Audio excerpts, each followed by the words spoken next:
பட்டாஸ்க்கு வந்து ஒரு கேட்டகரி வைப்பாங்க. அதில் இன்னைக்கு நம்ம ஆரஞ்சு கேட்டகரியில் இருக்கோம்.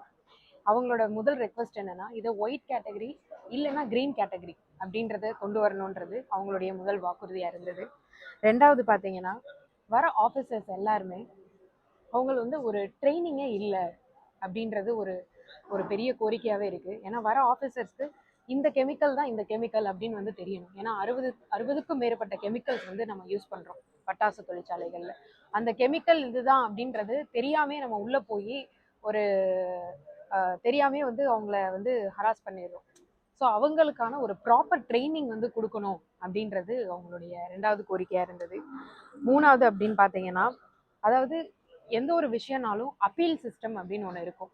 இங்கே வந்து ஒரு ஃபேக்ட்ரியை வந்து ரெவகேஷன் வந்து பண்ணுறாங்க அப்படின்னா, அது எண்ட் ஆஃப் த டே ஒரு அத்தாரிட்டின்னு பார்த்தீங்கன்னா கலெக்டர் மட்டும்தான் இருக்கு. அதுக்கு மேலே அவங்க போய் எங்கே அப்பீல் பண்ணணுன்னே அவங்களுக்கு தெரியல. ஸோ இதுக்கான ஒரு அப்பீல் சிஸ்டம், ஏன்னா இப்போ உச்சநீதிமன்றம் உயர்நீதிமன்றம் வரைக்கும் நம்ம போகிறோம். அது அந்த மாதிரியான அப்பீல் சிஸ்டம் வந்து நம்ம பட்டாசு தொழிற்சாலைகளுக்கும் நம்ம கொண்டு வரணும் அப்படின்றது ஒரு கோரிக்கையாக இருந்தது. அதே மாதிரி அதாவது நம்மளோட பட்டாசு தொழிற்சாலை இதை வந்து என்ன சொல்லுவாங்கன்னா லோ ஹசார்ட் எக்ஸ்ப்ளோசிவ் அப்படின்னு சொல்லுவாங்க. இந்த விஷயத்த மாற்றி லோ ரிஸ்க் பைரோடெக்னிக் டிவைஸ் அப்படின்னு சொல்லி கொண்டு வரணும்னு சொல்கிறாங்க. இது எதுக்காக அப்படின்னா, ஒருவேளை நம்ம பட்டாசு தொழிற்சாலைகள் இருக்கவங்க எல்லாருமே அவங்களோட கனவு, என்னுடைய கனவும் கூட, எக்ஸ்போர்ட் வந்து நம்ம வந்து பண்ணணும் அப்படின்றது ஒரு பெரிய ஆசை.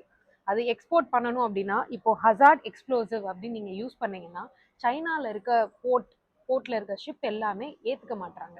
ஏன்னா இந்த வேர்டு ஒன்று இருக்கிறனால அதை வந்து ஏற்றுக்க மாட்டாங்க. ஸோ இதை வந்து நேம் மாற்றி லோ ரிஸ்க் பைரோடெக்னிக் டிவைஸ் அப்படின்னு கொண்டு வரணுன்றது அவங்களுடைய ஆசை.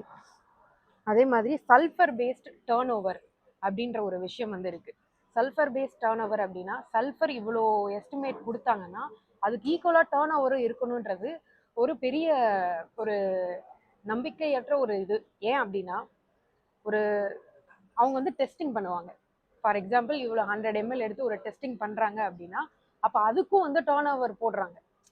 ஸோ அது வந்து ஒரு தப்பான கால்குலேஷன் வந்து எஸ்டிமேஷன் வந்து பண்ணுறாங்க. ஸோ இதை வந்து நம்ம தடுத்து நிறுத்துறதுக்கு எந்த மாதிரியான பாலிசி கொண்டு வரலாம் அப்படின்றது நம்ம பார்க்கலாம்.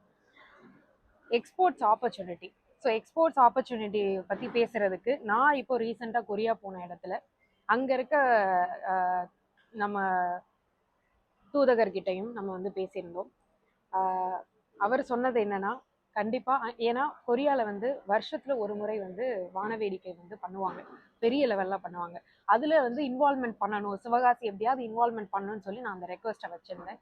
அந்த எம்பசியில் இருக்கிறவங்களும் நம்மளுக்கு அது ஆப்பர்ச்சுனிட்டியாக கொடுக்குறேன் அப்படின்னு சொல்லி ஒரு டேட்டும் சொல்லியிருக்காங்க. அங்கே நம்ம ஒரு ஷாப் மாதிரி வச்சு சிவகாசியில் இருக்க பிராண்ட் எல்லாத்தையும் அங்கே ஷோகேஸ் பண்ண போகிறோம். அது சூன் உங்களுக்கு நாங்கள் டேட்டும் வந்து சொல்லிடுறோம். அதுக்கான அப்ரூவல் வந்து நம்மளுக்கு வந்திருக்கு.